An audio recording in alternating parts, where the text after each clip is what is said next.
I was mentally not prepare कि यार कभी ऐसा भी हो सकता है कि अम्मी बिछड़ सकती है, क्योंकि ज़िंदगी में बड़ी मुश्किलात देखी। जब अम्मी चली जाती ना तो मैंने ज़िंदगी को ना अपना एक बिल्कुल अलग अलग सोच से देखा, मुझे मज़ा नहीं आ रहा था। अभी तक मैं सुकून में नहीं हूँ। हालांकि 7 से 8-9 महीने होने वाले, लेकिन अम्मी जो है ना वो बेहतरीन होता है, और अम्मी की कदर करें, अम्मी अब्बू को संभाल के रखें। गायब कहाँ हुए थे? बिलाल अपने ख्वाब में गायब था। नहीं, असल में मेरी अम्मी का इंतकाल हो गया था, इस वजह से आई वाज डिप्रेस्ड, इस वजह से जी। Okay, what happened to your mom? मेरी अम्मी को वैसे तो सबको पता है कि 3-4 सालों से डायलिसिस हो रहे थे, तो इसी के दौरान ही उनका इंतकाल हो गया जी। ओके, माँ के करीब थे? हाँ, मैं लाडला था माँ का। लाडला, ओके ओके। मैं ये देख रही हूँ बिलाल के अंदर एक बड़ा चेंज आया है। बिल्कुल बिल्कुल। So when did this happen? असल में ये होता है कि फेस्टुला जो है ना, फेस्टुला जब वो चलना बंद हो जाता है तो वो ज़िंदगी कम होना शुरू हो जाती है। तो इस वजह से अम्मी को असल में 2-3 मरतबा फेस्टुले लगाए, और जब आखिरी फेस्टुला था ना तो वो जब किसी को अचानक से हो जाता है, किसी को हल्के से हल्का होता है, कि वो जब डायलिसिस के दौरान जब सुई इंजेक्टेड करते हैं तो उसी वक्त डॉक्टर को पता चल जाता है कि क्या सिचुएशन है। तो अचानक से अम्मी की तबीयत ख़राब हुई। आई थिंक ईद के 2nd या 3rd डे ही हुआ था ना, तो मुझे कॉल आती है और अचानक से बोला जाता है कि आपकी अम्मी की तबीयत है कुछ, और तबीयत ठीक भी हो गई थी। फिर अचानक से उन्होंने बोला कि वेंटिलेटर की ज़रूरत है। अच्छा, इससे पहले भी अम्मी जो है ना वो वेंटिलेटर पे जा चुकी, लेकिन अल्हम्दुलिल्लाह बच के आ जाती थी। 3-4 मरतबा ऐसा हमारे साथ हो चुका है। तो मैं गया रात के 3 बजे घर, अब्बू वगैरह वहीं पे थे, और 5 बजे कॉल आई थी कि अम्मी हैज़ डाइड।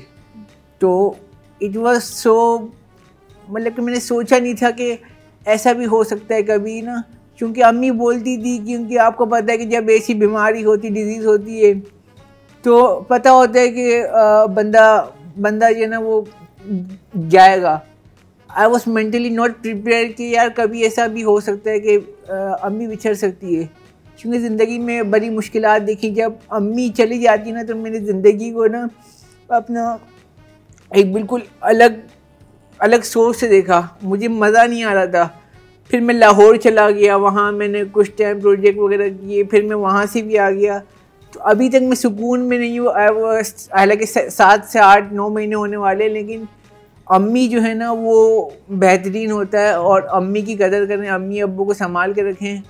और यही है कि मैं यही कहना चाहूँगा नौजवानों से कि जिसने माँ की कदर नहीं की उसने कुछ भी नहीं किया। दुनिया में सब चीज़ें आप हासिल कर लोगे, नाकामी, फेम, पैसा, लेकिन माँ जो होती है ना वो नहीं जानी चाहिए। माँ, हालांकि मेरी अम्मी की टांग भी कट चुकी थी, आपको पता है, शुगर के अंदर।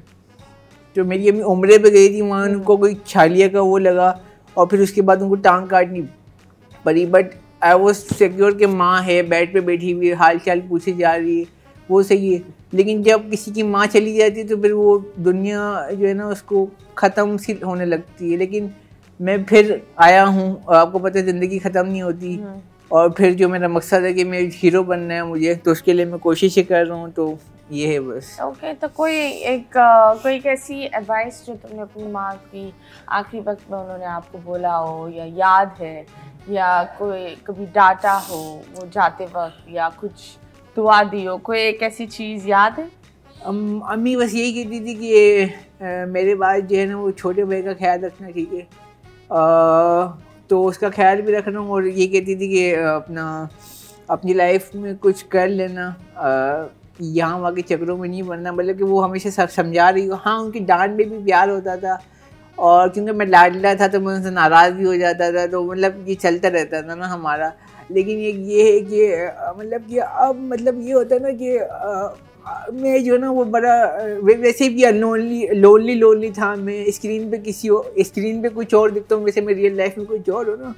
तो उसके बाद मैंने अपने दिल की बात, कोई मुझे ऐसा दोस्त नहीं मिला, क्योंकि आपकी अम्मी आपका बेहतरीन दोस्त होती है, दुनिया वाले नहीं होते। दुनिया वाले सिर्फ मतलब ही है, अभी फेम है तो आ जाएंगे, कल को नहीं रहेगा। तो आई थिंक अम्मी से मैं ज़्यादा क्लोज था। आई थिंक मुझे सबसे ज़्यादा बात जो खाली एम्प्टी लगती है वो ये लगती है कि मैं अपने दिल की बात अम्मी के अलावा किसी से शेयर नहीं करता था। तो अब अभी तक वही है कि दिल में बात रखी हुई है। तो अगर आप कितने भाई बहन है तुम्हारे?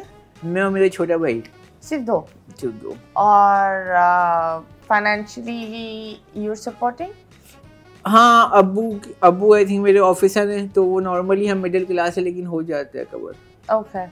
तो बुरा लाइक ऑफ कोर्स एक घर में एक माँ एक छत होती है, वो चली जाए, और छोटे भाई को कैसे कंफर्ट कर रहे हो? छोटा भाई आई थिंक वो स्ट्रांग है, वो मतलब ऐसा है कि वो इमोशनल नहीं है ज़्यादा, वो दुनियादारी में जल्दी आ गया है क्योंकि उसे पता है कि ये सब चीज़ें आने जाने वाली हैं। लेकिन एक ये है कि छोटे भाई को ज़्यादा अफेक्ट इस वजह से भी नहीं पड़ा, या अफेक्ट पड़ा होगा आई थिंक सो कि वो ज़्यादा इमोशंस निकालता नहीं है। Okay, वो वही बात है कि मर्द को रोना नहीं आता और मर्द को दर्द नहीं होता, वो वाला सीन है ना, मतलब तो बड़ा हार्ड है क्योंकि वो जिनके साथ मार्केट में वो काम करता है तो वो आई थिंक सारे वो हो देते हैं। और मैं जो हूँ वो आर्टिस्ट हूँ, तो मैं ज़ाहिर सी बात है इमोशनल हूँ, तो ये सीन है जी। Okay, I'm so sorry Bilal that you are going through this।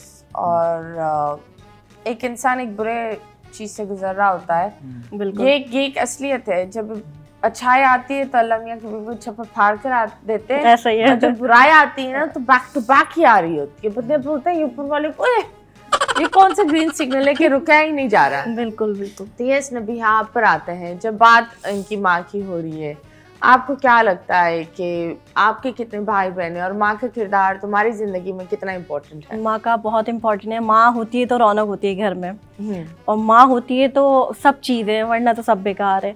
और मेरे 3 बहनें हम और 2 भाई हैं। ओके। और आप सबसे छोटी? नहीं, मैं चौथे नंबर पे हूँ। ओके ओके जी जी। तो माँ का लाडला कौन है? हमारे बड़े भाई और सबसे छोटी बहन। ओके। तो आपकी since when did you enter this industry? आप इंडस्ट्री में कब आए? मैं अभी 2 साल पहले आई हूँ। 2 साल पहले। और कैसे लग रहा है इंडस्ट्री? अच्छा लग रहा है और अच्छे लोग मिले हैं, अच्छा काम कर रही हूँ। Okay, that's nice. जब बात होती है इंडस्ट्री की आने की, तो फिलहाल जब तुम आए, लोगों ने अलग, मतलब आई बिलीव आपको स्क्रिप्ट ऐसी दी गई, आपको एक अजीब राह पर चला दिया और आप उन चीज़ों पर अग्री करते गए। तो एक चीज़ ये होती है, सामने वाला अगर आपको बोलेगा, ये मैं लोगों को बोलूँगी कि बंदर बनो, इसका मतलब ये नहीं है कि बंदर बन जाओ। बिल्कुल, क्योंकि दुनिया तो आपको बोलती रहेगी और दुनिया तो इंसान से तमाशा और चीज़ें निकालती रहेगी, लेकिन आपके ऊपर होता है कि आप कितना दुनिया को दे सकते हो। तो आप मुझे बताओ, ये जो आपने जो एक सफ़र किया था, you did the live shows and you did the reality show, और उसमें फिर बिलाल का एक ऐसी इमेज बन गई जहाँ लोग, आपने बोला दैट लोग आपको बुली करते हैं जब आप बाहर जाते हो। यार देखें, आई थिंक मेरा स्टार्ट जो ना वो फाद मुस्तफा हुमायूं सईद की तरह नहीं हुआ कि उनको सपोर्ट करने वाले जो लोग थे वो थोड़े मैच्योर लोग थे। हमारे यहाँ जो आजकल के, कहना नहीं चाहिए लेकिन आजकल के जो लोग आ रहे हैं वो सब मस्ती मजाक के अंदर, क्योंकि वही वायरल के पीछे लग गए। फाद मुस्तफा सेल्फ मेड बंदा है।